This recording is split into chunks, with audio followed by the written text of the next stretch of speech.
when lives are on the line. Are there any obvious injuries? These men and women will risk theirs The lad who was driving got blood coming out of his face. to save yours. RTC trap.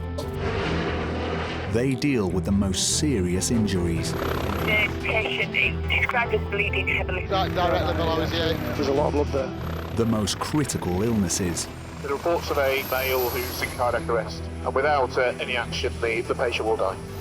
The 2 Yorkshire Air Ambulances cover Britain's biggest county. He's fallen 30 foot from the roof. Oh, yeah. He's got a big cut to his head. 5 million people rely on them All right, sorry, sweetheart. to deliver cutting-edge emergency medicine We're just going to go to sleep. He's not looking particularly good.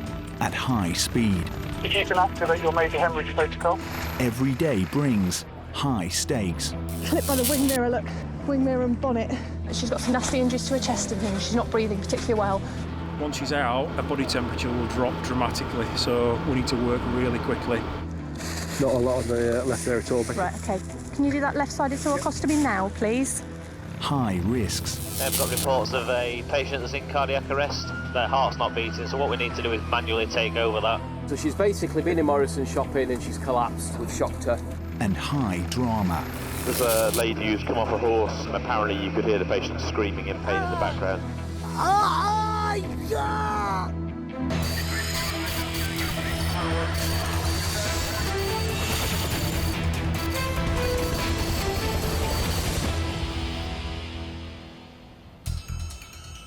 It's a cold winter evening at the Nostell Air Base. One for you guys, this, I think.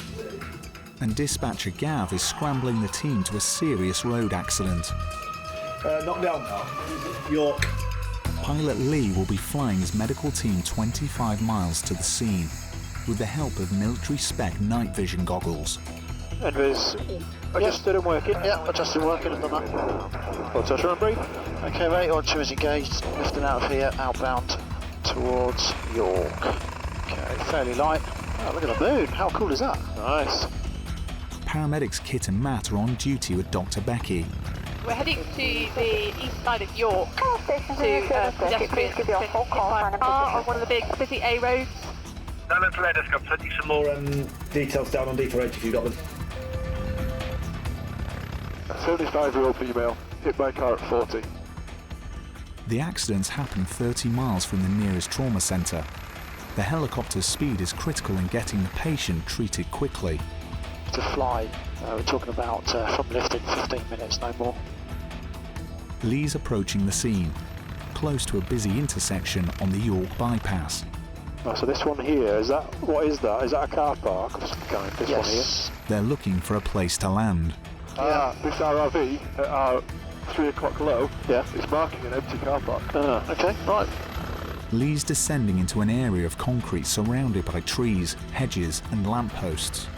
It's a risky procedure, even with night vision goggles. Plenty of power. Speed's good, height is good. Trees on the right. No factor, continuing. He's easing Helimed 99 down. Tail's clear left, please, buddy. Nose is coming right. Clear left. Happy there, mate? Yep. Becky and the team are heading out to take over care of the patient from a land crew. Clipped by the wing mirror, look. Look at the car. Wing mirror and bonnet. The crash has closed a main road from York to the coast. Hiya, I'm Becky, this is Kit. How are we doing? Yeah, better than this lady by the looks of things. Yeah, Sylvia has been hit by a car going at 40 miles an hour. She was crossing the junction there. So, and she was hit on left-sided. Top to toe, she's cerebrally irritated. Left pupil larger than the other. 75-year-old Sylvia Dalton has a major head injury and appears to be losing blood internally. She was returning to her motorhome with her husband when it happened. I'm Becky, I'm one of the doctors from the helicopter. Because of what's happened to her and the way she is, she's looked like she's got some nasty injuries to her chest and things. She's not breathing particularly well. We're going to pop her off to sleep and then we're going to take her in the helicopter to Leeds so that she goes to the right place as soon as we can, OK? Dr. Becky and the team need to act quickly if Sylvia is to survive. They're going to put Sylvia into an induced coma. There's no room in back of that ambulance, there's lots of people in. So what we're going to do is bring her outside, form an RSA out here, and then fly her to Leeds from here. Her chest injury means Sylvia's not absorbing oxygen properly.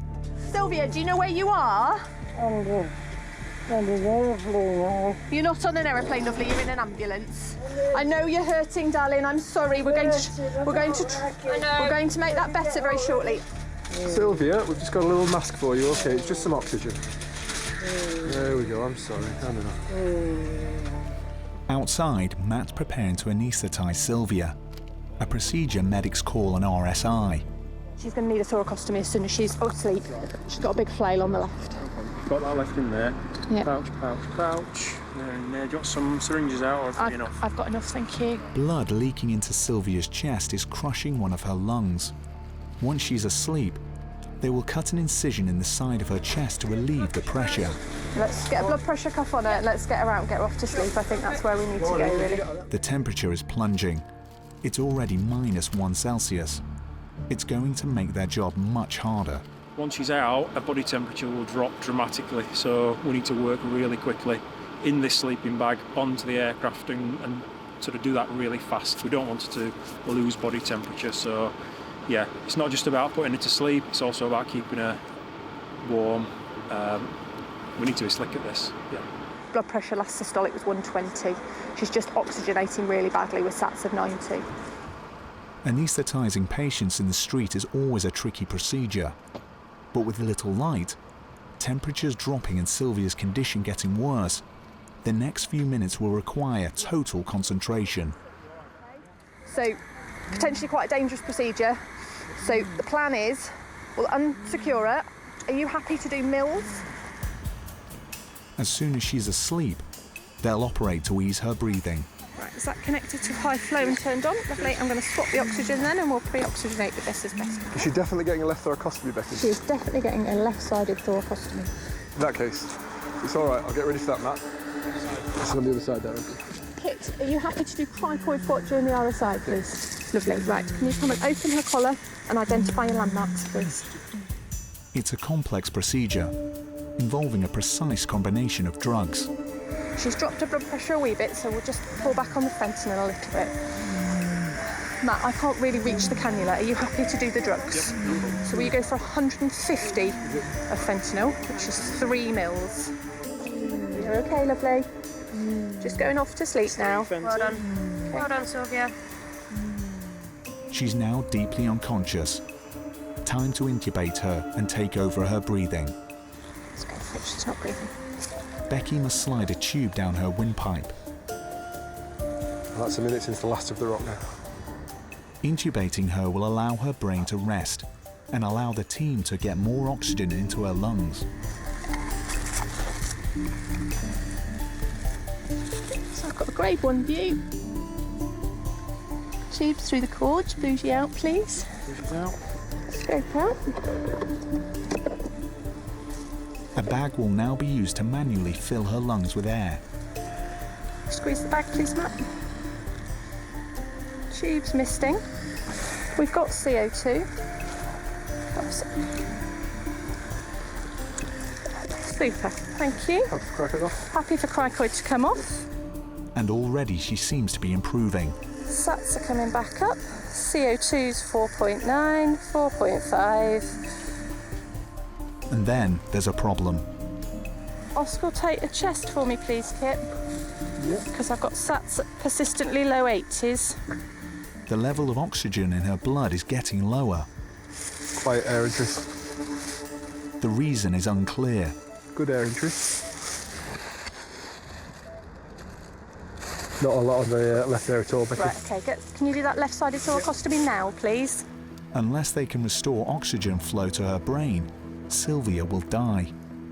This was already going to be a tricky procedure. Sylvia's survival now depends on the skills of Dr. Becky and the team.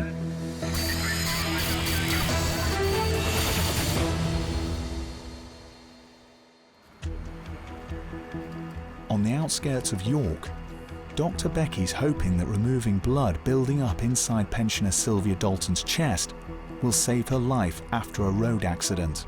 Kit is using a scalpel to make an incision in the side of her chest. Looks like it's in. Lovely. Her tachycardia is immediately reduced. Yeah, can feel lung now. Lovely. Good, well done. Okay. Good work. That's good. Now the race is on to fly Sylvia to surgeons. So we're going to take this lady over to Leeds, the trauma centre. She's obviously got some really significant injuries. The traffic's really bad. We're quite a long way away, so we're going to fly her in the helicopter. And instead of it taking upwards of an hour, it's probably going to take 10-15 minutes to get her there, which might be quite significant for her. She's obviously got some really quite serious injuries, so the trauma specialists at Leeds are probably the best people to look after her at the minute. But Sylvia's condition is once again getting worse. So sats have dropped a wee bit. Try the finger in again. Yeah, please. Her chest was crushed by the impact. It looks like broken bone fragments have punctured blood vessels. There's a broken rib just at the base of the hole. So. There's lung. There's lung? Excellent. That's good. Yeah, you can also feel a pericardium, so let's not stick our fingers in it too often. Pop the back arm back in. Let's go. Yeah, thanks. Might just have to accept the fact that her sats aren't brilliant. They're going to make a dash for Leeds. They're transferring Sylvia into the helicopter. But now there's another problem. I'm not happy. Sats are dropping. Something's changed. CO2's okay, but despite ventilating. So start at her and have a quick listen. Kit's listening to the sound of her breathing, in the hope it will give them a clue. Lost all monitoring. Is there still oxygen in that cylinder? I think there is. I can see the dial. Yes. What are we doing? Why are the sats low? Why are they not? She's ventilating as best we can. We've got oxygen. She's got a significant chest injury, we know that. She's got better air entry on that side after you've moved the tube. Okay. So do you think the tube migrated a bit? I think the tube had migrated, yeah. So I've pulled the tube back a wee bit. Both sides of her chest are going up and down. We've got a good CO2 trace, so we did have a minute ago. It's all back. Okay, let's try and see if we can get our sats back up above 90 and then we can start moving again. Just be really careful with that fact that we don't bash this tube. Come on. Come on. Can anyone think of anything I'm not thinking of? The team are running out of ideas. Then Kit comes up with a theory. She's got a really weak radial on this side. Just wonder. So your BP. Do you want to start some I blood? wonder if we give us... that's exactly my thought. Should we give her some blood? They're going to give her an emergency transfusion to raise her blood pressure. I know it's not ideal, but ultimately she's not going to do well if she stays here, is she? Kit's alerting Pilot Lee. Only speed can save Sylvia. Patient's deteriorated. We've just started blood, so we've been delayed on scene. Making our way around now. Emergency ONEG allocated to us. Date tested 29th of December. Good up. Donor blood is being pumped into their patient. And it looks like it's working. Okay, I think improving her blood pressure is improving her sats, because a millimetraminal and her sats are coming back up. So it's all blood related? I think this is all hypoperfusion. I think this is volume related, so I think blood is exactly the right thing to be doing. That's running nicely. Lovely. Now that Sylvia's condition is more stable, the team need to quickly get her to the specialist teams in Leeds. She is still bleeding internally. So this lady's blood pressure dropped quite significantly, and we think it's related to severe bleeding, potentially from her pelvis or inside the tummy, but also possibly the chest. It's difficult to know at the minute. We've given her some blood, which has started to bring her blood pressure back up a little bit, and she's started to improve slightly, but she's still very, very ill. Slowly then, slide. Yep, got it. Okay, sliding slowly. And up we go. Power's coming in. Love this aircraft, look at that. Climbing away, 6 on board. Edison 99, we've lifted from scene. Routine to Yorkshire. In the darkened cabin, Becky is monitoring Sylvia's condition. This lady's got significant injuries in chest and probably her pelvis, and has probably lost quite a significant amount of blood, which is why her blood pressure's low and her heart rate's high, and we're struggling to measure some of her observations. So we're giving her a blood transfusion to try and restore some of that circulating volume to try and keep her in a stable state to get her to hospital. We're taking her to the major trauma centre to give her her best chance of survival. But her blood pressure is falling again. 85 systolic at the minute. They're on final approach to Leeds General Infirmary, but the team won't be able to relax until their patient has reached resus.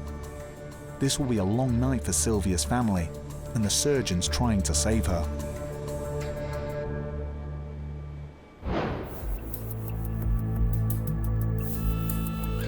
Ready, yeah? Moving on. It's just after dawn, and at the team's North Yorkshire Air Base, another shift is beginning. Bit of ump. At RAF Topcliffe, paramedic James is at the controls for one of the trickiest manoeuvres of the day. Tail square out. Getting Helimed 99 out of the hangar. So every morning it's important that we do the same checks on the aircraft. We need to make sure that both the helicopter and the equipment on there is ready. One of us checks the aircraft, make sure that the fuel's okay, checks the bulk fuel whilst the pilot does their check A, and the second paramedic will make sure that all the equipment is ready to go. Lives depend on all the equipment working perfectly. And it's not long before the team and their kit are needed in the Yorkshire Dales. Okay, we'll lift up, turn left. We will be downwind as we turn, all of the windows dropped off slightly. Headers from 99, we've lifted from Topcliffe route to Skipton. Helimed 99 is racing to a market town in Craven, where a woman is fighting for her life in a supermarket. We've got reports of a patient that's in cardiac arrest. It's a viable arrest as far as we're aware, so the air desks tasked us to go and support our crews on scene. If they happen to get a ROSC, so return of spontaneous circulation, then we've got a few more skills that we can help to stabilise the patient, and we can transfer them to a different hospital rather than just the nearest ED if that's appropriate. Even at 160 miles an hour, it's a 15-minute flight. The woman's survival depends on other members of the public delivering CPR. Their heart's not beating, so what we need to do is manually take over that. So by doing chest compressions, you're effectively manually beating the heart. Maintaining blood flow around the body and ultimately oxygenation to the brain is what's important at this point. So if we can get the defib there, the emphasis is on that early shock, but the basics are CPR, and CPR is the one that's going to maintain the patient until the defib can get there. And there's some good news from paramedics at the scene. Patient now making respiratory effort, IGEL removed, no 12 lead. Pilot Harry's landing his medics just in time. We've just landed at a rendezvous point that's been identified. The crew are bringing the patient round. They've had a witness cardiac arrest outside. They've had 3 shocks. They've now regained the cardiac output. Heart's beating again. It sounds as though they've done an ECG and there are some changes on there that are pointing towards a cardiac cause. So we're just waiting for the crew to arrive with the patient. We can assess further and see if we're able to take them to one of the regional cardiac centres. The air ambulance can still make a crucial difference in this case. The faster she arrives in a cardiac unit, the more heart muscle can be saved. 1961, so she's basically been in Morrison shopping and she's collapsed. 2 doctors on scene, luckily, with the AED. They've started CPR and she's had 2 shocks from the AED. We've arrived, she was in VF, we've shocked her and she's come straight around. Quite agitated post-ROSC, so she's had 1 milligram of Midazolam. Caroline Scott has already beaten the odds. Stats suggest fewer than 1 in 5 people survive a cardiac arrest. So the interventions that they've done have been excellent, and this patient's now breathing for themselves. So the patient's still quite delicate, needs to be handled carefully. They've already had 1 cardiac arrest. There's nothing to say that they won't go into cardiac arrest again for whatever reason caused that at the beginning. Sinus tachy, 120. Catherine? Yeah. Hello, darling. My name's James. I'm from the helicopter, the air ambulance. All right? Okay. Have you got any pain anywhere now? Yeah. Have you had anything more formal verbalised that? No, that's the most she's been all the time. She's about GCS 10 in Bruce, and then she's just dropped down, dropped off when we got up to here. Any cardiac arrest can leave victims with permanent brain damage caused by lack of oxygen. Open your eyes for me. So 3. Can you talk to me? Yeah. Yeah. Do you know what day it is? Yeah. So eyes 3, verbal 3. 6 or 9, 12 maybe, 11. The team are hoping that in Caroline's case, the effects will be temporary.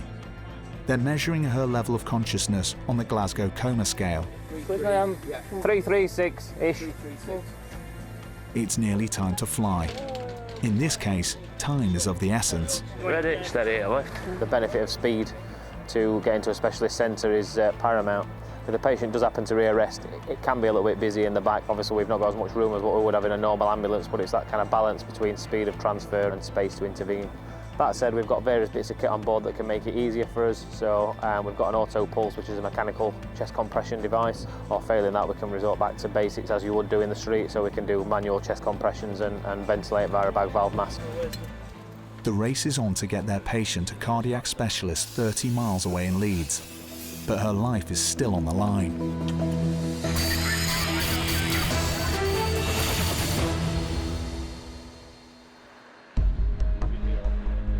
On a sports field in Skipton, paramedic James is preparing to take off for Leeds with a seriously ill patient on board.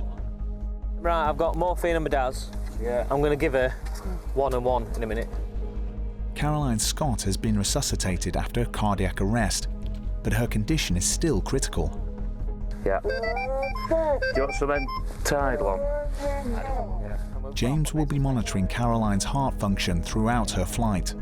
If you want to spark up for a minute, mate, Arcel, we'll be on harness before we lift. No, we're just preparing to lift. Pilot Harry is flying their patient to Leeds General Infirmary, where surgeons will try to remove the clots that caused her heart attack. We'll lift and go straight to a helipad from here. Just to confirm, I'm on harness. You are on harness, Roger. Happy you lifted. Once I can, if I can come off harness, Harry, for a sec. Once you give me the nod. I'm just going to get some airspeed on stuff to drive me away. It's a 15-minute flight. Caroline's condition seems to be stable, for now. Everything's kind of fallen into play for this lady. The store, Morrison's, had a community access defib or a defib on site. Fortunately for her, there were 2 passing off-duty doctors that recognised this lady gone into cardiac arrest, and they've used the defib prior to the arrival of 999. They gave her 2 shocks, the crew then gave her a further shock, and she's got ROSC. She's sustained that spontaneous circulation since that time. She's been a little bit fighty, so we've given her some medication to try and control that to make her more manageable for transit. And her numbers are all looking fairly good for somebody that's had a cardiac arrest. So we're going to go into LGI, which is a specialist cardiac centre around here, where she'll be assessed with a view to going for primary angioplasty, which is the A1 treatment really for somebody that needs cardiac investigations. How far are we off? 2 minutes. Right, I'm just going to give it another little bit of morphine and Medaz, because then I'll get back on my harness. Roger. And I don't want to fight him before we get there. How much has she had? 1 and 1 from me, this will be 2 and 2 from me. Yeah. Element 99 Alpha is visual in landing sign laying down. Element 99 Alpha, thank you. Wind at Leeds Bradford remains 250 degrees, 12 knots. Copy, thanks. Okay, leave us down and close on strap again, James. Thank you. 99 landed LGI. Caroline? Caroline? Hello, it's James again, one of the paramedics. You're in Leeds, darling, all right? We're going to look after you. The team at the LGI will be able to run further tests and determine whether Caroline needs emergency surgery. Okay, this lady's Caroline Scott. But first, she'll be stabilised in resus. Witness collapsed in the supermarket. 2 off-duty doctors on scene, shocked with an AED twice, a 3rd shock on arrival of the crew, VF into ROSC. ROSC was around about 13-20 and she's sustained that since. Doctors need to build up a picture of what happened. Caroline is still agitated. She was in the supermarket, mobile, so she's, yeah. I say I've literally just picked her up from a cricket pitch. Caroline's heart could still go into another arrest at any moment. Until the clot is removed, her life is still in the balance.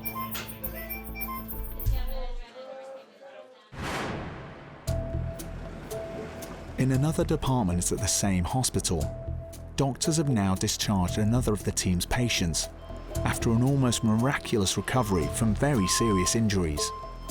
I've got SATs at persistently low 80s. Can you do that left-sided thoracostomy now, please? Sylvia Dalton came close to death twice after a road accident in York. And I can't remember nothing. I was out completely for about 5 weeks. I woke up and told me I'd been hit really bad with a car. And then they told me I was lifted up with Air Ambulance. Something's not right, SATs are dropping. Dr. Becky and the team fought desperately to keep Sylvia alive, as oxygen levels in her blood plunged due to massive injuries to her chest and head. Well, I know there was a bleed on the brain. I broke my ribs and my pelvis. The doctor came to me and he said, he told me my injuries himself, and then he said, you'll be in this hospital for quite a few weeks. Sylvia also had 2 broken vertebrae in her spine. She spent time in 3 hospitals, but is now home. Well, at the moment, I'm feeling a lot better than what I have done over the last few weeks.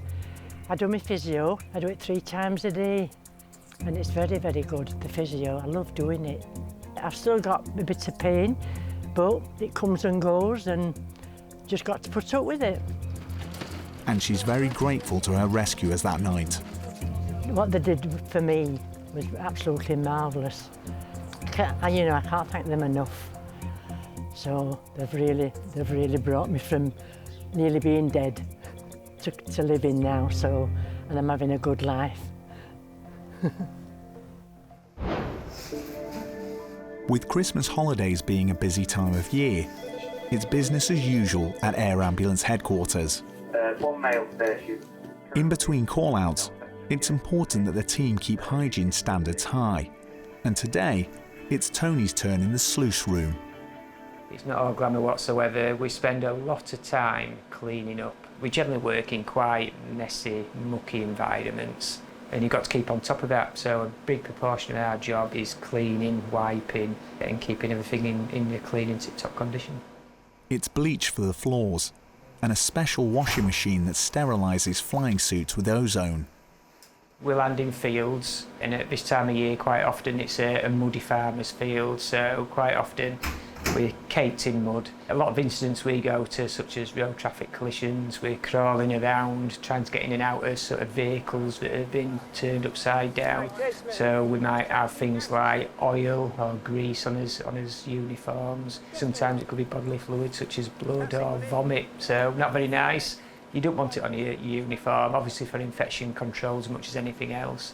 So it's just nice to be able to strip your uniform off and get it in the wash straight away. And there's another job in the mud coming in.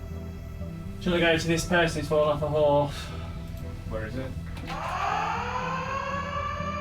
Tony, Dr. Andy and paramedic Sam are heading for a paddock in South Yorkshire, where a local ground crew need help.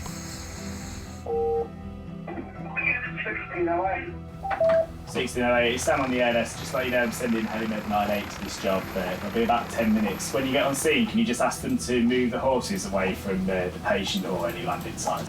HeliMed 98 Alpha is 145, miles on board into incident just near the M118 interchange at Faircroft, requesting a basic service, please. We don't have a huge amount. We know that there's a lady who's come off a horse somewhere near Rotherham.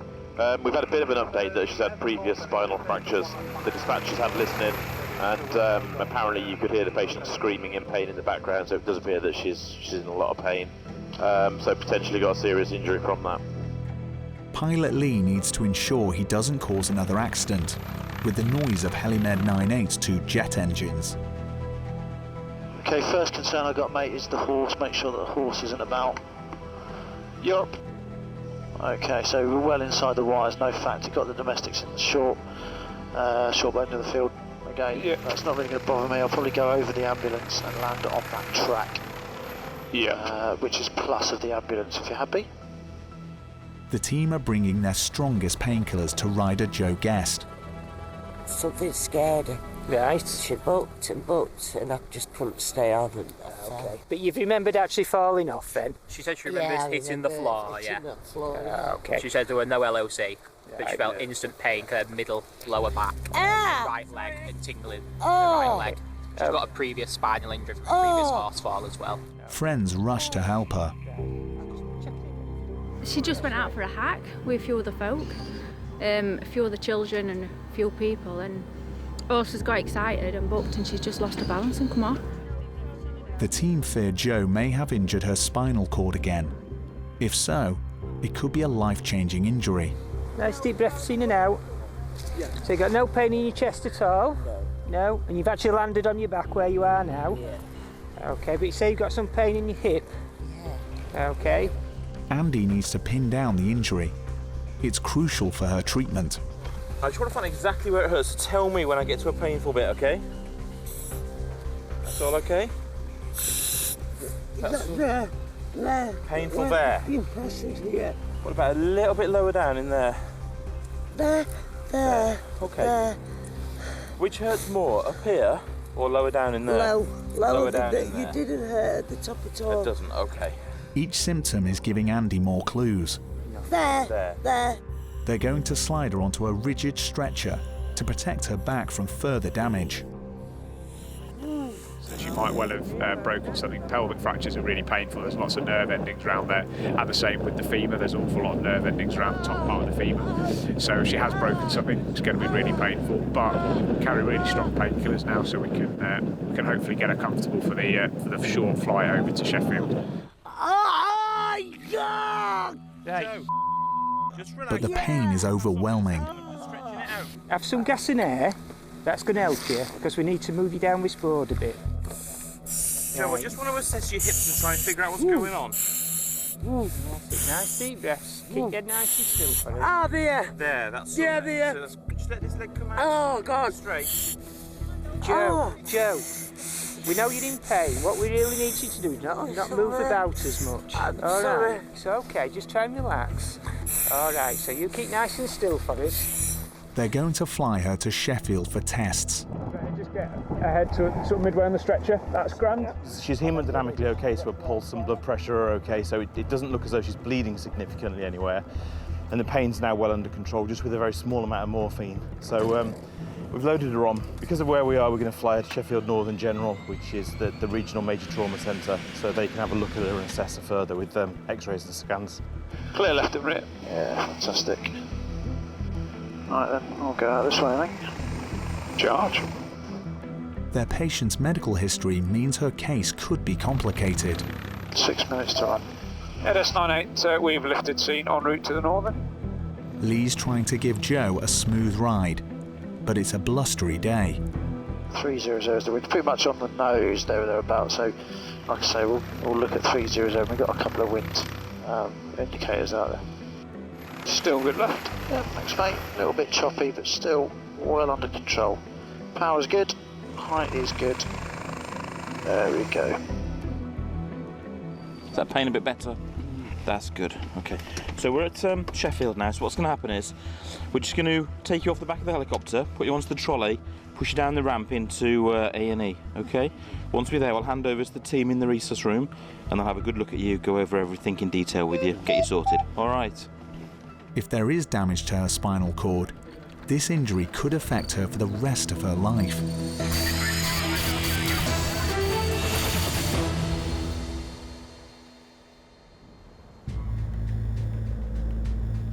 Winter has Yorkshire's moors and dales in its icy grip. There's snow on the ground, and the temperature is -3 Celsius. Job, man. It's over towards Richmond, mate. It's a quarter mile into a field with an angulated leg. Paramedics Pete and Matt are being scrambled from their base at RAF Topcliffe, where the snow is yet to lie, to an accident in Swaledale. Colin's today's pilot. Right, what's the job? 59-year-old fallen. It's not horse-related trauma, is it? No, it sounds like a walker.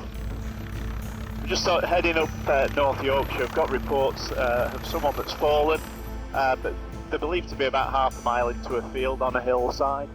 And it's not surprising today, for people to have slips and trips if they're about. It's been very wet from a couple of recent storms, and this patient's reported as having a severely angulated foot/ankle, which could be limb-threatening in the extreme. But first the team must find their patient on an isolated hillside. The report of this casualty is that they're wearing a red coat. Oh no, sorry, the caller has a red coat on, the patient has a blue coat on. Does he have a white carnation in his left lapel? How did you know that? Have you been here before? I cleaned the floor in here earlier. Oh God. Missed the grid then, Colin? It is on the right here somewhere. But there's no sign of the casualty. They're asking base for help. Sorry, any ideas of the north or south of the river to begin with, please? Yeah, mate, on the call I think it's north of the river. I can actually hear you on the call. I'm going to get her to go into the middle of the field. Thank you. North of the river. Down there. Got it? Yeah. 9-8 from air desk. You appear to be right over the patient now. Yeah, we've got it. Red coat laid on the floor. Could be access, isn't it? Brilliant, thanks, Matt. Okay, happy with that flat bit there. Wiser to the right. If anything goes wrong, we'll go to the left into the low ground. Yeah. Colin spotted the only patch of flat ground within half a mile. Okay, just got riser ground forward and right. That's in limits. 9-8's landed. Pete is heading out to start work on their patient. He's been lying in the snow for 45 minutes. Hello there. I'll come up here. My foot got stuck, fell back, and I felt it just twist, back on my head. I fell back on myself. Okay. Gordon Pickles was out hill walking. Is that the only area you think you've hurt? Okay. I'm going to have a look, see if we can just get a vein up, give you some pain relief before we start moving around. Gordon and his wife Pat had booked into a local bed and breakfast for a short break. How are you doing for temperature? You warm enough or? I'm just a bit shaky. Just keep his hand there. Probably matters is a bit shaky. You all right there? Just going to feel scratching back of your hand. In these temperatures, a minor accident can soon turn into a life-threatening emergency, even for well-equipped walkers. We were walking on a track along the top from Reef and got a bit lost, and so decided to walk down the fields to come out onto the road at the bottom. But it was really muddy and slippy, and Gordon slipped on a wooden post that was on the floor and got his foot stuck and then just went down. We're going to start you off with some morphine, okay? Then we'll have a look at the leg, and from then on we'll decide if you need something a little bit straighter for us to put that into a splint, okay? Mountain rescue volunteers have arrived to help. Are you all right to work under the shelter? Because he's getting quite cold, yeah? I would say just be careful, his foot's around there, that's great stuff. Have you had morphine before? Not that I'm aware of. Sometimes people feel a little bit itchy up their arm when this goes in. Gordon's ankle is dislocated and probably broken as well. It's cut off the blood supply to his foot.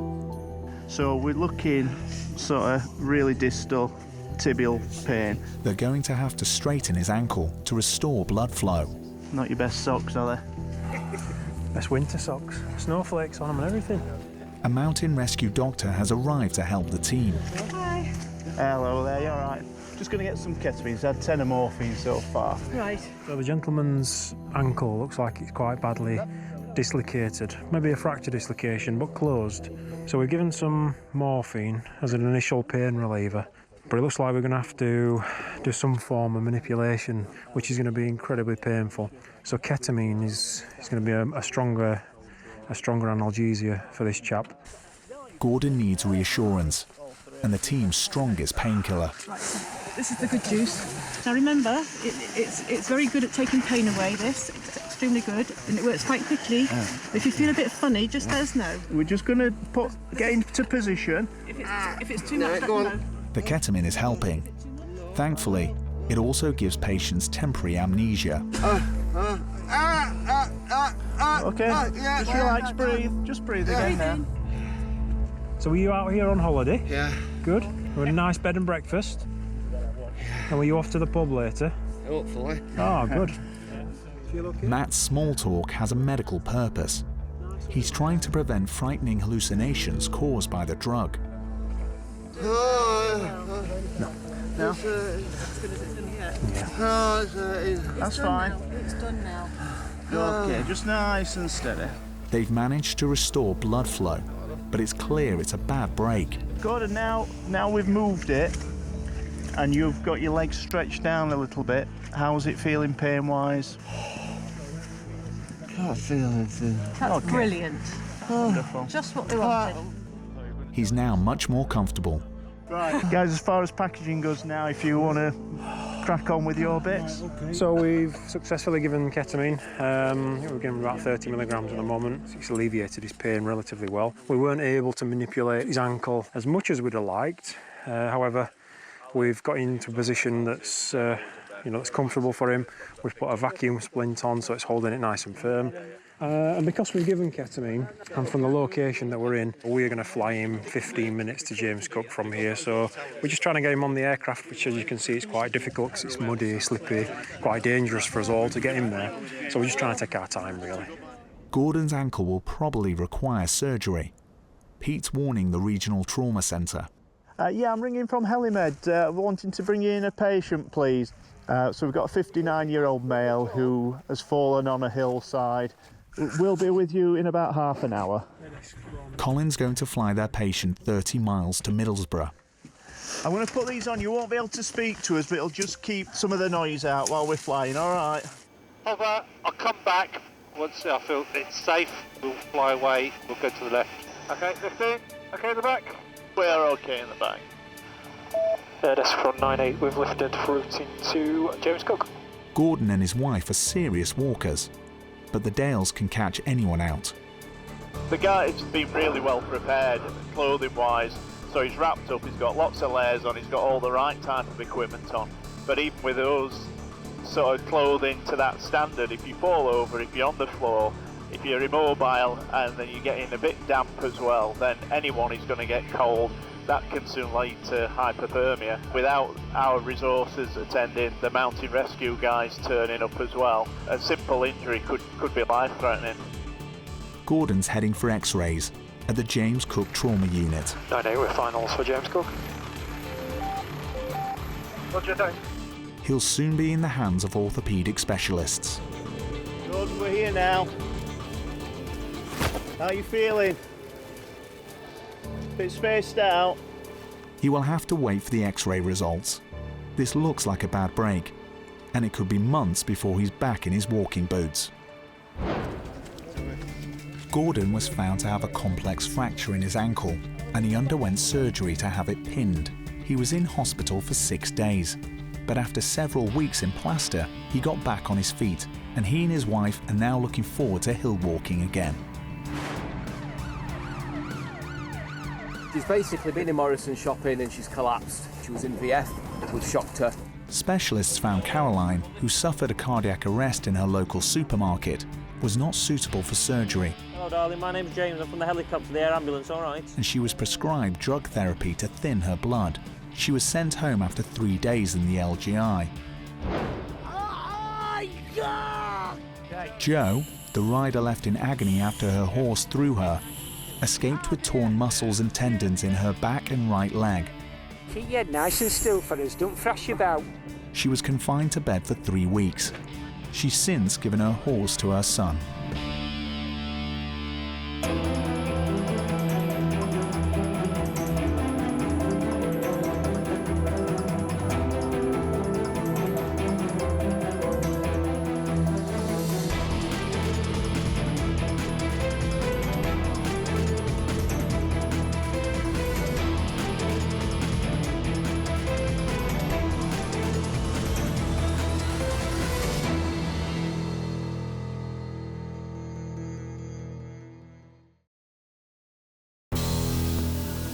When lives are on the line, Are there any obvious injuries? these men and women will risk theirs The lad who was driving got blood coming out of his face. to save yours. RTC trap.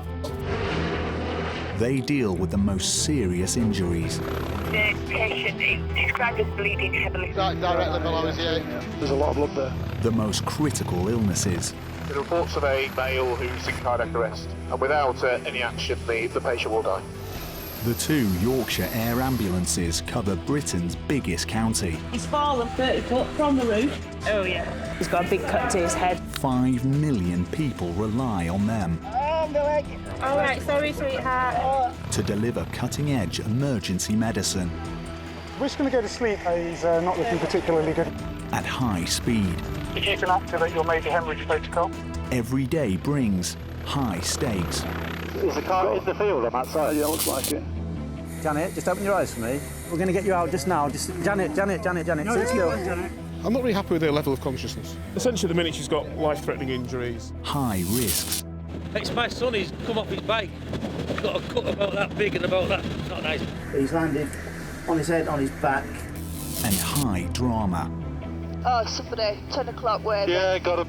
I slipped and fell. I didn't stop, I then rolled and ended up banging my head really hard on the stone.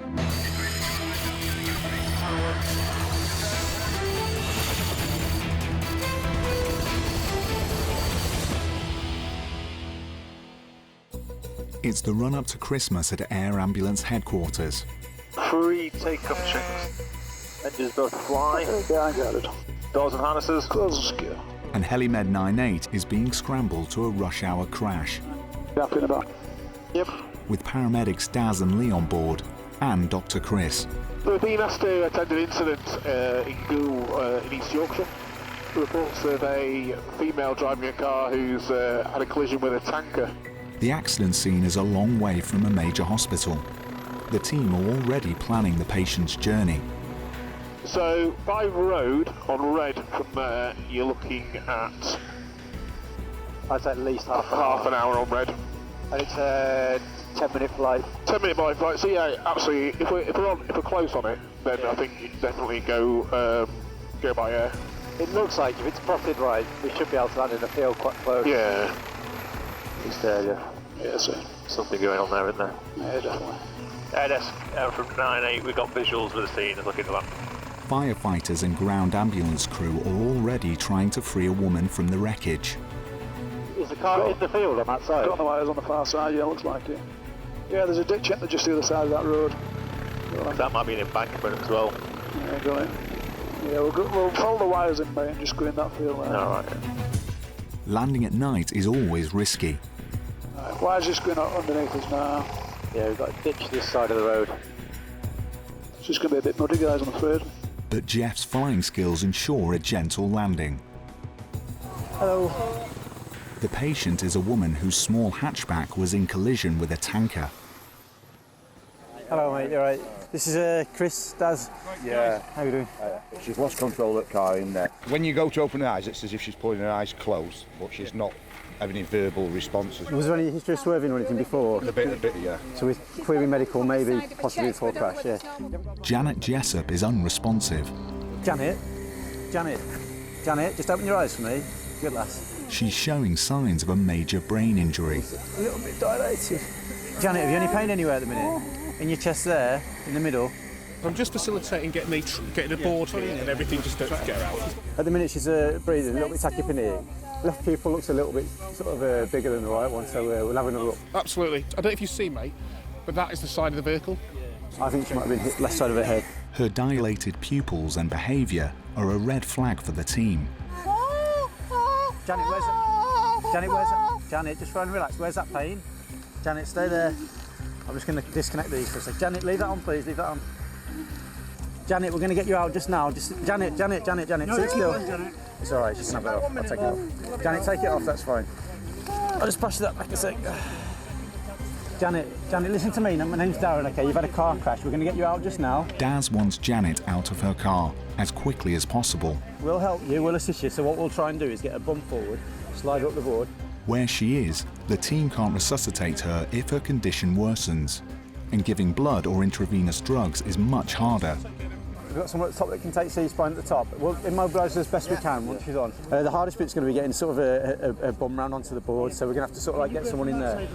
They're trying to keep Janet's back straight, in case she also has a spinal injury. But in her case, speed is of the essence. OK, ready, set, move. OK guys, we're coming out. Okay, so just run onto the board and we need someone else in here. Okay, ready, set, move. And then just lay her flat back if we can, like that. Janet, let go of that steering wheel. Let go, please. Janet, let go. Good lass. Lay her back there and then we'll just slide her up the board. Janet's life is in the hands of medics and firefighters, using muscle power to safeguard her spinal cord. Okay, from head ends.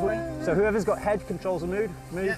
Okay, on you, mate. On 3. Yep. 1, 2, 3. Okay, just rest there a sec. The tanker's steel bodywork sliced into Janet's car. It's feared her head took some of the impact. The road tanker was relatively undamaged and significant damage to the vehicle that the lady was driving. Bearing in mind the high impact velocity she'd sustained, it was a case of plenty of people and quickly and carefully extricate her as fast as we possibly can. Janet, lay still for me. If you just keep hold of her head at the minute as well. That's perfect. Janet, open your eyes for me. Janet? I'm not really happy with their level of consciousness. No, do you want us to prep for RSI? And if you get round the back of the... Have a picture. Janet, I need to open your eyes. My name's Chris, I'm one of the doctors.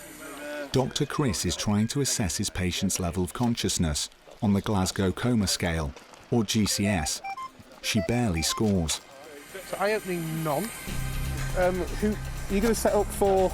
Kicked up Lee. I'll do drugs. Yeah. Essentially, at the minute she's got life-threatening injuries. Yeah. We're going to give her an anaesthetic, put her off to sleep to make her a bit more stable and take her into Hull Royal Infirmary. Okay, she fly with you? Yeah, I believe so, unless it changes. The team are going to put Janet into an induced coma. It's been proven to reduce the brain damage head injuries can cause. I'm going to take over at the head end and start giving us some pre-oxygenation. They're preparing the equipment they need to anaesthetise her here in the road. So give you a bit of oxygen, my dear, OK? It's a critical procedure, governed by a precise checklist. So we'll just go through the checks. So drugs-wise, we're going to give, she's reasonably older, so we're going to give her 100 of fentanyl. Then I want you to give her, she looks about 70 kilos, we'll give her 14 mils of the ketamine, and then all of the rock. Daz and Lee will assist. Normally, this would be done in hospital. So the plan A is going to intubate her. If that doesn't work, we might reventilate her and then do another tube. Dr. Chris wants to make sure they have all eventualities covered. If something goes wrong and they can't intubate her normally, the team need to know what to do instantly. If we can't oxygenate or ventilate, we're going to put the eye gel in. If that fails, we're going to do basic airway manoeuvres. If that fails, we're going to go to front of neck access, and she's got decent landmarks. OK? Is everyone happy with that? First, they will send Janet gently off to sleep. Janet, just keep your arm still for me, Janet. Relax, Janet. Relax. You're all right. Janet. It's all right, my love. It's all right. It's going to get better in a minute, all right? We're giving you something now that's going to start helping. All right, you're going to start getting sleepy in a minute, Janet. Just 30 seconds. Arms just relaxed. The drugs are taking effect. Now it's time to put a plastic tube down her windpipe to make sure her airway stays open. Ski the epiglottis. I can see the back of the cord's got a grade 1 view. Bougie. Gone through the cords, tube on. Okay, tube's going down. So that's 100. I have the tube going down. 1, 2, 3 to go through the cords. Bougie out, please. Take it to 22. Cuff up, please. Thank you. The intention is to allow Janet's brain to rest. So I've got end tidal. Al, can you have a listen to the chest? Daz is just doing it now. Oh, Daz, perfect. Thank you, Daz. Yeah, good air entry, both lung bases, mate. OK, good. Come off, Mills. Al, can you give me a hand just to put that tube in? What do you want, mate? Just that tube tied just there. This bag will keep her alive until she can be put on a ventilator in hospital. When she was reduced GCS, we got here a bit fighter, combative, so all we're doing is basically put her to sleep and just sort of dampen everything down, keep her nice and settled a while. And she goes through the CT scanner. Right, has everyone got a bit? Yeah. Okay, on lift, ready, set, move. Probably one of the busiest periods on the roads this time of year, people to and fro and buying last-minute Christmas presents. Obviously got to visit relatives and stuff like that, so one quite a remote section of the road out here at the moment, poorly lit, and it's on quite a bad bend, so Mad Friday's not lived up to its reputation today. We just have to raise her up a tiny bit and we'll just go really steady. Just Andy, just give us a shout if you need to stop with that because we'll have to pass it in. We'll just slide it really slowly. Keep sliding. Is she clear? Yes. Janet is going to be flown 30 miles to the major trauma centre at Hull Royal Infirmary. Hello, it's Chris here, with Doctor with Helimed 98. Can I give you a trauma pre-alert, please? I've got a 6-year-old female who, at approximately 16:45, was a driver of a small hatchback who collided with a tanker. She was initially unconscious. She's got a head injury, query chest, query pelvis. She's had an RSI and ETA is 20 minutes. The team are heading east over the Christmas traffic. Janet's crash isn't an unusual incident at this festive time of year. It's Mad Friday and the roads are pretty busy because people have finished work, maybe going away to see loved ones, maybe doing the last runs for some shopping before the shops get very busy. And we tend to see a spike in road traffic collisions at this time of day, particularly as the sun goes down and it becomes dark and the roads are very busy. Okay, pre-landing checks. Chris and his patient are now on final approach to the landing pad. She's going straight to resus.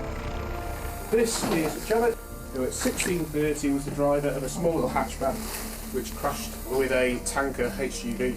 She was trapped in the sea, query loss of consciousness. There's some reports that before she crashed she may have clenched her chest, and this may be a medical episode. Next, Janet is heading for the scanner. Doctors fear she has a brain injury. Her outlook is uncertain.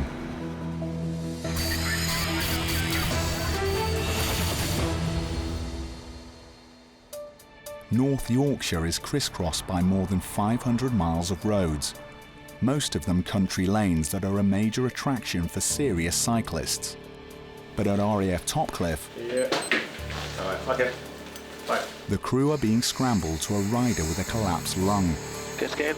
Yeah, get yourself in. Helimed 99 is heading for a steep hill on the edge of the North York moors. Tower Helimed 99 Alpha, now ready for lift, route to the north-east. What are we actually going to? It's a crew request. Oh, okay. She's now got a hemothorax, which is said, a pneumothorax. Okay. So, does it make much difference? Yeah, one's air in the chest, one's blood in the chest. Ah, nasty. Pilot Andy and paramedics Lee and Sammy are all keen cyclists. Looks like some sort of army building. Yeah. The side of some wood. The accidents happened on a minor road they know well. Yeah, there's a lot of bank on stuff. Awful road climb. You've been up there, have you? So I've come across this way. Yeah, I've been up that quite a few times. Awful climb. It looks easy there. Oh, there it is. Stuck down in the thing right on that road. Oh, right, yeah. It's actually a bombing bank itself. Yeah, I could do that. That looks easy there. And whistle up there. Unfortunately, it's going to be easy to land though. Yeah, it's going to be nowhere to land. Yeah. That's not where my marker is, but that's the ambulance. It's impossible to get near the casualty. The hillside is just too steep. I don't think it'll be flat enough even in that corner, will it? What do you think? Go for the bottom. From this angle it looks worse. I think it's going to be at that T-junction at the bottom. Yeah. Yeah, the big with a sharp bend. Yeah, that one there. Yeah. Because this is the heading I'm going to have to land on. Yeah. You can have a little run up the hill anyway, can't you? It'll be good for your steps. Woohoo! The ground ambulance crew are working on the patient. They'll have to drive him to the helicopter. We are locked and tight. Yep. Lights are on. Brief. Land in this field. Andy's aiming to touch down in a paddock at the bottom of the hill. Good left under. Okay. Try not to bring any mud into the aircraft when you recover. Have you seen that? I'll stay because they're not down, so I'll let you shut down properly. There you go. I've got a taxi van that's just blocking the road for us. That might be your lift, Sammy. He said don't bring any mud with me. How are you doing? I'm doing good. Are they not coming down? No, I've been sent to pick you up to take you up there. It's my son, he's come off his bike. There's three of them and they just caught it. He's got a massive... Luckily he had his helmet on because he's got a cut about that big and about that. Not nice. Kids. Taxi driver Martin Chapman raced to his son's side when friends called him about the accident. So, Dad, is your son normally fit and well? Yes. Take any medication for anything? No. So normally fit and well. What's his first name? Lewis. And he hit a car. Does he wear a helmet? He did have the helmet on, yeah. Good lad. I think the back of the helmet's gone into his back. Okay, no worries. 14-year-old Lewis was freewheeling down the steep hill with two mates. Now he's badly hurt. Hello, lad. My name's Sammy. Give us a story then, buddy. Story. Coming downhill on his bike, lost control. He's hit the back car head on. Yeah. He's then hit the side of it. Yeah. He's landed on his head, on his back, and bounced and rolled over onto his front. The driver had no way of avoiding Lewis. You alright, fella? Yeah. So what's he done, come belting downhill? Yeah. Came down here, but then... Was he locking out? Yeah. And then, I think, came off it. Right. He's got a deep laceration to the top of his spine, which has been dressed and covered. He's got reduced air entry right side. Right-sided, yeah. He's got a lot of central spinal tenderness from about the middle of the T's down. Did he try and get up? No, he hasn't moved. Just open your eyes again, buddy. I'm just going to have a listen to your chest. Take a breath for me. Good lad. And again. Good lad. The saps were 89 on air. Is he quite cold though, isn't he? It's feared Lewis has a spinal injury, as well as a collapsed lung, caused by multiple broken ribs. The driver gave Lewis first aid. And did he try to get up straight away? Or was he just... Yeah, on his back. Was there, And then he rolled onto his front. Right, okay. You score your pain for me out of 10? If 10 is the worst... All right. Are we going to take him, Sammy, yeah? But it's 50 minutes by land. C-spine tenderness, query KO'd. 50 minutes, I think we will. All right, so do that. Good. Lewis, sharp scratch coming up. Good lad, trying to keep you warm as well. They're giving Lewis morphine, a powerful painkiller. It's been a terrible shock for his family. One of the lads that's in the police car phoned my wife up and she sent me up here. And then I got another phone call saying the ambulance was on the way and the police car was already here, you know. So we'll have to see. It's just something to get some fresh air because he's just sat inside all day with the, you know, the heating on, playing on his bloody Xbox and what have you. They're going to fly Lewis 25 miles to the major trauma centre in Middlesbrough. It's your breathing that we're worried about. You say it's painful. Which bit's the worst bit? Your back. It is your back that hurts more than your chest. Have you got any pins and needles anywhere? No. No? So you've got a little tube in your arm, okay, Lewis? And it's just so I can give you some medicine and we can help with that pain, because if it's that uncomfortable, it's just not fair, is it, eh? Are you allergic to anything? Cats. Just cats? The accident has happened on a hill that often catches out cyclists. It's quite a steep gradient coming down that hill, and I don't think he was expecting a car coming around the corner either. People just run away when they're on the hill when they're driving down on the bikes, and the road, especially the road's so slippery. Lou, I've given you some more. Is it all right if I call you Lou? Oh. You're not Sorry, first. Oh, okay, buddy. We'll get on top of that pain, I promise you. Couple of bumps, Tim. Sammy's alerting the hospital. Hello, James Cook Recess. I'd like to bring to you a 14-year-old male cyclist versus car, query fractured right ulnar radius, pelvis intact, legs okay, no paresthesia. Lee, you all right to help carry over? Cheers, buddy. Yeah. Your call. Ready, set it, lift. He's been strapped to a rigid scoop stretcher to protect his spinal cord. You're a big... How old are you, Lewis? 14? Blummin' heck. They feed you well up here. Open your eyes for me. Tell me on a scale of 1 to 10 how bad your pain is now. 7. So it's going downhill, and let me assist you a little bit more with that. Hey, that's from Element 99. Patients on board, and we're about to start rows over. It's time to fly. Permission to climb aboard, Captain. Yes. Permission to start when you're ready. What do you want me to start it? You're lying back. Patient is secure. I'm just securing myself in. Okay. I'll take off from here on this heading. Yeah. And we'll get going. It's a 12-minute flight north for Andy. So good left under. Okay. Sammy's worried about her patient. He's a lovely lad. He's not really bothered about anything, which is always a concern. He has had a bang to his head. The back of his helmet is broken. He's got a back injury, but I'm most worried about his chest. He's got reduced breath sounds on his upper right. So we'll monitor him closely, and we'll find out when we get to ED, when they can do really fancy scans. We don't have X-ray vision. Helimed 99 is taking a shortcut across the bleak North York moors. It saved a drive of almost an hour. Is his dad not with him this time? No, his dad's making his way up. He's following on in this taxi. Okay. Oh, that was his taxi driver. That's a little bit different, isn't it? It's got a feel-good factor about it. His dad picked us up in his taxi. Yeah. That's Red 99. We're on finals. Strong winds are buffeting the helicopter. Well, remarkably, my patient's not bothered, which is a little worrying. Is that some morphine? Yep. Yeah, good lad. Is someone down switch on? Yep. Yeah.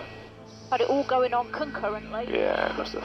Lewis is going straight to resus, where he'll be stabilised, then into the scanner. His chest and spine will be the focus of the trauma team.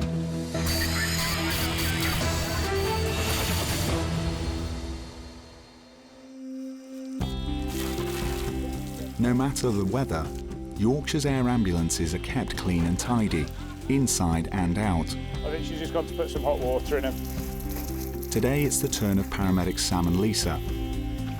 I dream about washing aircraft. It's all I ever seem to do.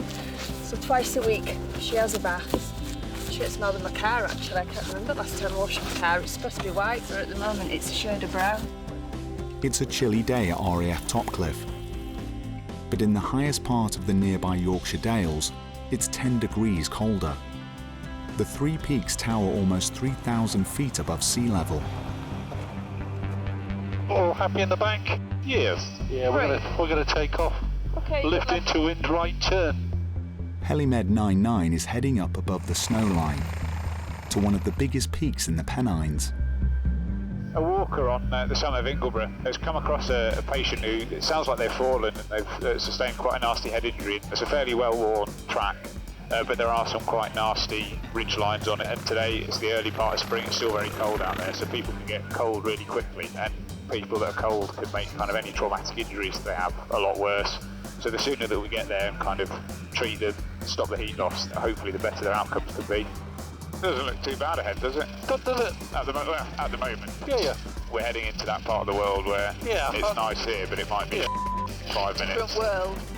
Mountain rescue volunteers are heading up to the casualty, but it could be an hour before they reach him, and the peaks are notoriously unforgiving. Wonder how many people have died on these hills. And are still there. Yeah. Pilot Ian must find the patient, who's stranded in the snow. We're looking for a red umbrella, apparently. A red Nelly. Or just looking at, making sure it's not over the edge. Yeah. Oh, somebody, 10 o'clock where? Yeah, got him. Going for the trig point, somewhere near the trig point. Just gonna put it down here to start with, I think. Good left. Thank you. Ian's dropping his medics off on the summit. It's too exposed to stop the engines here. He'll land lower down the hill and wait. I'm Martin, I'm from the Cave Rescue, so you're right, I just happened to be running on the fell when I got to in, so I've got to take you down to it. The man is lying halfway down a rocky scree, covered in frozen snow. Sam and Lisa are trekking down to him, with the help of a man who was one of the first to find him. If needs be, mate, you can sort of sling it over your shoulder if you find that a bit easier. Okay, so what he's done is he's slipped, he's on his own walking, and he's got the best gash over his right eye you'll ever see. Derek Wainsley is an experienced walker, but the conditions caught him out. Derek, hi Derek, I'm Sam. So what's happened? Well, I slipped and fell. That happened so quickly, it's just unbelievable. But I didn't stop, I then rolled down a length and ended up banging my head really hard on the stone. Okay. He's lucky he's had help from an off-duty mountain rescue volunteer who bandaged his head.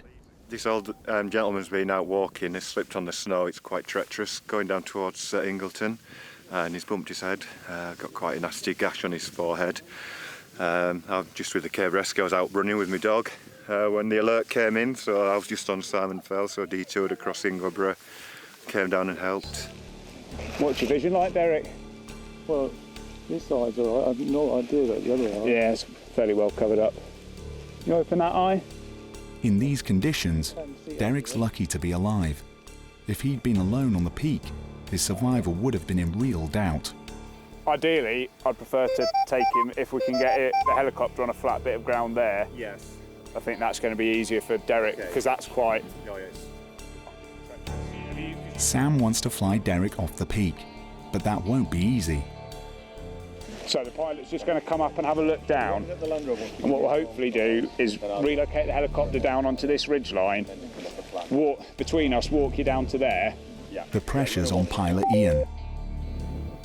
Yeah, Roger, on my way. We're going to reposition the aircraft to the left-hand side of him because it's easier for the patient to walk down the hill as opposed to up the hill. By hook or by crook, we'll get you down to the ambulance, and then they'll probably take you to Lancaster.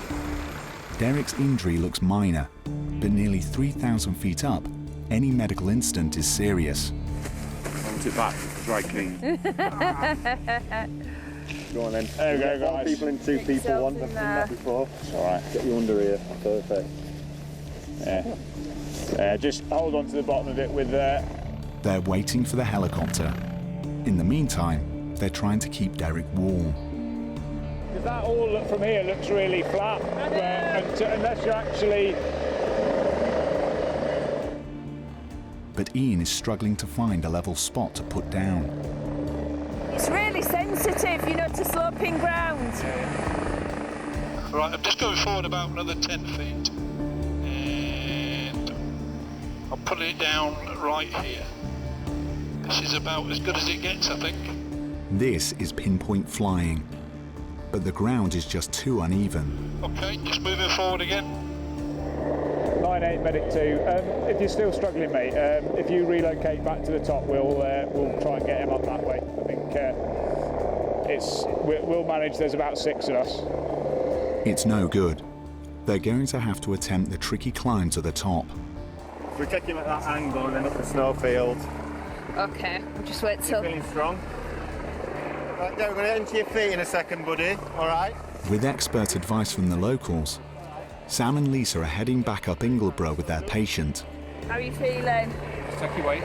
You feel alright? Now I'm going to spin you 180 degrees before I do anything. You're going to put him on that grass. Yeah. Step down forward and step down. Try open your eyes, Derek. Right, stand still. We're going to spin you around. We're going to spin you to your left, okay? It's hard going. Just a minute. One slip could lead to disaster. Okay.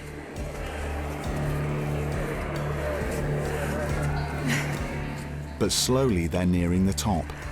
You all right, Sam? Yeah. For Ian, it's been a tense 10 minutes, fighting the weather and the terrain. Just wait here a minute. Just stop. Just frustrating. At last, the chance to get their patient out of the weather and away from the frozen hillside. Put your other foot on there. Hold on to there. That's it. Watch your head. I'll shut this down then. Yeah, it's a bit of warmth then. They're flying him down to a land ambulance in a nearby village. There's going to be lots of noise, and then we'll get it down to the ambulance. The heaters will come on. Okay, starting number 1. Okay. Derek was fortunate to be found quickly. How are you feeling? Yeah, just a bit cold. Just a bit. I'm not surprised. It's absolutely freezing out there. His eye needs hospital treatment.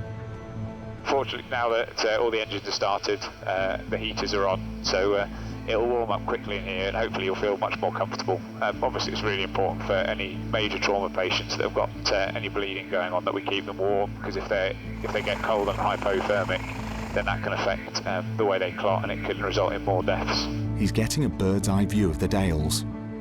You're one of the lucky ones, Derek, that's sat in the chair looking out. It's a bit better way down than I was planning. Usually they're laid down and all they can see is the roof. Ian's aiming for a sports field, where a local ambulance crew is waiting with mountain rescue units. Well, in the centre of town. Yeah, I think they said something. Oh, I think I'm visual with it. You see the sports field at 11. I think I can see the Land Rovers. Derek's off to A&E in Lancashire. This is Derek who fell out with a rock on a hill. All right. Can you see where you need to put your feet, Derek? Just that's it. Hold my hand. There we go. The local hospital doesn't have a helipad, so he's going by road. You're welcome. All the best, Derek. He's had a lucky escape. Falls on the 3 peaks are frequently fatal. We're going to get off all right, so I hope you feel better soon, and we'll leave you with these nice folks to bob you down to. You're very welcome. Not a problem. Nice one, thank you. Cheers, guys. Have a good shift.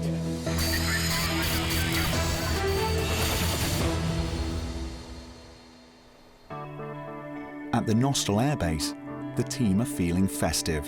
Snow is falling Paramedic Tyrone has his Christmas jumper on. all around us. Christmas or not, every shift begins with the smell of jet fuel. So this one we're doing is the daily fuel sample. Check this for contamination and water. We do this 3 checks every single day. Helimed 98 is ready for action, and it's not long in coming.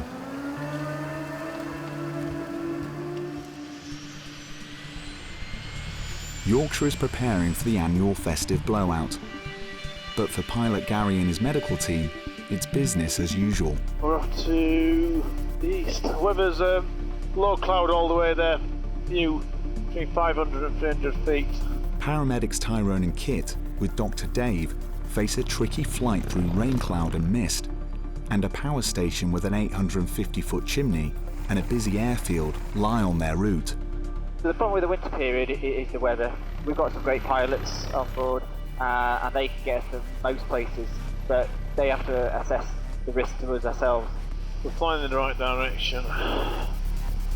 We've got plenty of height and we're going to miss Drax.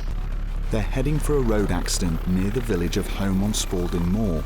So the people are visiting family members because it's Christmas time, they want to deliver gifts, go to parties, do the last minute Christmas shopping. Road surfaces are damp, so there's more chance of people sliding.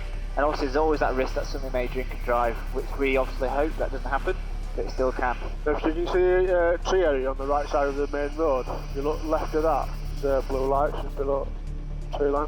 I see it now, yeah. Reckon that's where it is? I think so. Better start going down then, don't we? Let's do. On a busy A road, a people carrier has skidded and hit trees. Hello. Hiya. A local paramedic and police have been giving the driver first aid. Got injury to the right-hand side of his head. Deep foot. William Jewett was driving in convoy with his wife when he lost control. We'd been to my son's house to collect a table and chairs, so he's been in the Picasso and I've been following in my car. It's come round the corner and then it's just slid with all the mud on the road. We'd gone to borrow them because we've got family coming. When you managed to shuffle across, where were you hurting? It's just my head. Just your head. Your legs okay? Yeah, hips okay? my arms and legs are All right. fine, yeah.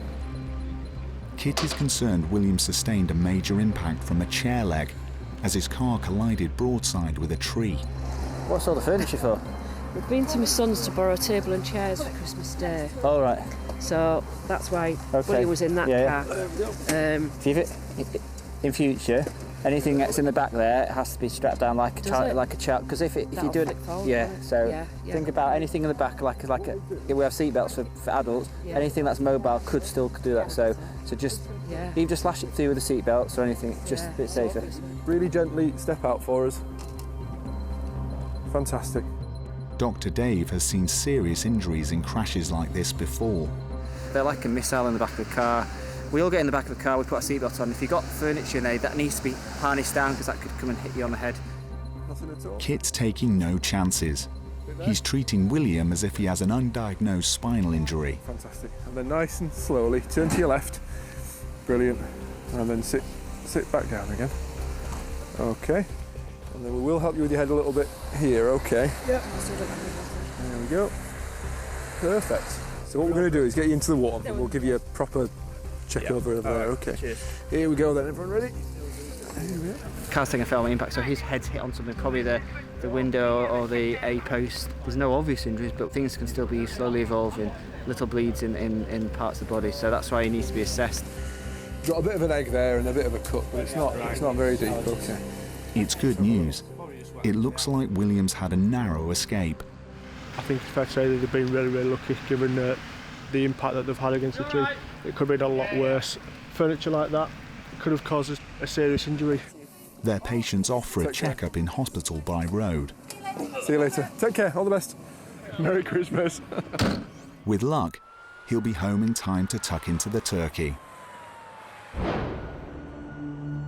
Back at base, it's a critical day for paramedic Andy. 20 minutes, 12 to go. He's taking his annual fitness test. He hasn't flown for a year after being struck down by a rare immune system illness that landed him in hospital. I've been on long-term sick with Guillain-Barré syndrome. I had paralysis, weakness, numbness of mainly my arms. It took me 11 months to get back. Failure means being grounded. Ironically, he devised this grueling test. You had 12 months to get fit for this. What have you been doing? Been in gym every day. The climax is dragging a 75-kilo dummy 50 metres. The mannequin was my nemesis because it weighs a bit more than me, and obviously what's happened to me. Just had to be mindful and just take my time with it really. No rush, don't get any extra points. Once I'd done that I was quite happy to do the rest of it, no problem. Andy has won back his wings, and he's soon on his way to his first emergency. CT145 with 4 on board, just lifted out of Topcliffe, moving to a Hempside in Ripon. Helimed 99 with Andy and Daz on board is off to a game shoot in Nidderdale. Was it an off-road vehicle that's Land Rover? Land Rover's rolled or something? Yeah. I imagine we'll be first on scene. Al's on the desk, so he'll have mobilised Matt in rescue. Yeah. The team know the area well. So we're off to it sounds like an off-road vehicle that's crashed couple of patients. We've been told when we get there we'll have an assessment. If we need over a helicopter, we'll get on to Al, who's on the ADS today, and ask him for backup. They're flying over moors peppered with sportsmen with loaded guns. Most are driven to their shooting positions in off-road vehicles down rough tracks. Lots of sharp bends, lots of little roads. Holding roads at this time of year with winter taking its toll on them. So you just got to, if you're driving on them, you've got to be quite mindful. Yeah, 99. The gamekeeper on scene's got a blue flag, so he's going to wave it at you when he sees you. Wave back. The accidents happened near an isolated farm. I've got some cars down here, just at your 1 o'clock now in the field. Yeah, seen. And a flag waving as well. So that's where we want to go. Okay, good. They're touching down near a team of beaters paid to frighten the game birds into the air. You haven't any recollection of what happened? He was just driving steadily on the track in this vehicle here, and then suddenly he just started to accelerate. Then he hit those rocks and then into that log pile. Okay. He's conscious, but he has no recollection of it. All right, okay. I'll have a look at him. The 4x4 was carrying today's haul of birds. Its driver, Peter Binnington, is 89 and still out helping with the local shoot. His niece saw what happened. We just heard revving and a clatter, and he doesn't remember. They just made him a birthday cake. He's 90 tomorrow. He's on tractor every day nearly. We do this job three days a week. He has done for over 70 years. Now then, sir. Peter is very fit for his age, but he's recently recovered from pneumonia. You've not passed out before? Well, I've had little bits of, being a bit dizzy, not actually passed straight out. Yeah. When does that sort of occur? Does it happen when you start to get up from seating, or does it just come on whenever? It can just happen any time. Yeah, okay. Yeah. But nothing serious, like. But this wasn't a minor shunt. He drove up a pile of lumber. He went up the heap of logs. Did he? It was, it was well up, it was on top of it. We can see where it back went. Right, okay, let me just take a picture of that so I can explain to the... They've come off as they pulled it out. A local paramedic has arrived to back up the team. Peter is a well-known local character. A load of fuss about nothing, is it? He's gone up the logs, and then the guys have had to reverse it or drive it, somehow get it back down. There's no injuries, but I have told him before, once he said he'd passed out and he's 90, and he's going to need checking over at hospital, really.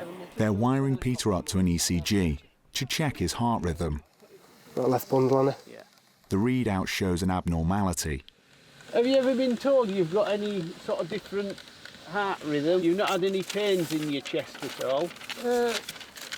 Well, just maybe very small amount. When was that? Well, it's quite a few weeks. You haven't had any today? Oh, no. Or yesterday? No. Their patient may have an undiagnosed heart problem. He needs urgent hospital tests. It means an immediate flight to hospital. Intention at the minute is to fly him to Harrogate. It's about a 45-minute drive, so we're going to fly to Harrogate. At the age of 89, Peter's going to have his first flight in a helicopter. The family have a 90th celebration planned for tomorrow, but that's going to have to wait. Peter, I'm just going to put this headset on you. Oh. This is to stop the noise and we can talk to you then, yeah? All right. It's a fair machine once you don't... Yeah. Pilot Mark's flying Peter 20 miles to hospital, across the moors where he's worked for 8 decades. Skyline Alpha 145 now with 5 on board, lifted out of a HEM site 8 miles west of Rippon. En route to the Harrogate Hospital, presently with about 15 miles to run. We're 1,500 feet, 1022, request basic service, estimating at minute 12. Andy's keeping an eye on his patient, but Peter's enjoying the views. There's a strong old chap by the looks of things. He's had quite a significant bump there. Luckily, it sounds like he's gone up the logs, which has taken the impact out a little bit. There's no apparent injury going on. He's had a bit of an episode, I think. He's passed out, I think, by the sounds of things. But essentially, he needs a check-up at Harrogate. Okay, landing on. Roger. 99, we've landed Harrogate down. All right. Yeah. I liked it, I think. A bit of a smile on your face while we're... Great. Can I take your stick off you? You can. Peter's off to see cardiac specialists. He's still hopeful he can be home in time for his birthday. Doctors failed to find anything wrong with Peter's heart, and the cause of his accident remains a mystery. His birthday was delayed for a day, but he got to enjoy his party 24 hours later than planned. Janet, just open your eyes for me. Janet, the driver injured in a Christmas car crash, was kept in a coma for 5 days. She'd broken her neck, spine and sternum, and punctured a lung. She was given a 20% chance of survival. They said that I might not make it. My injuries was that bad. Lucky enough I've pulled through, but it was a very bad time for my daughter and her husband. I knew nothing until I woke up. I was on the life support machine. My daughter had decisions to make that she shouldn't have had to make. Miraculously, she recovered and is now slowly getting back to normal.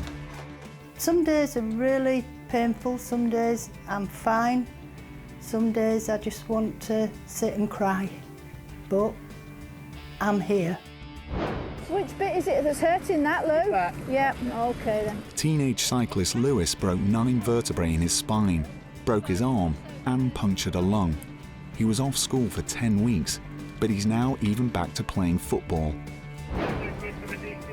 Derek, the hill walker rescued from the Three Peaks, needed extensive stitches, but was sent home after treatment at hospital in Lancaster.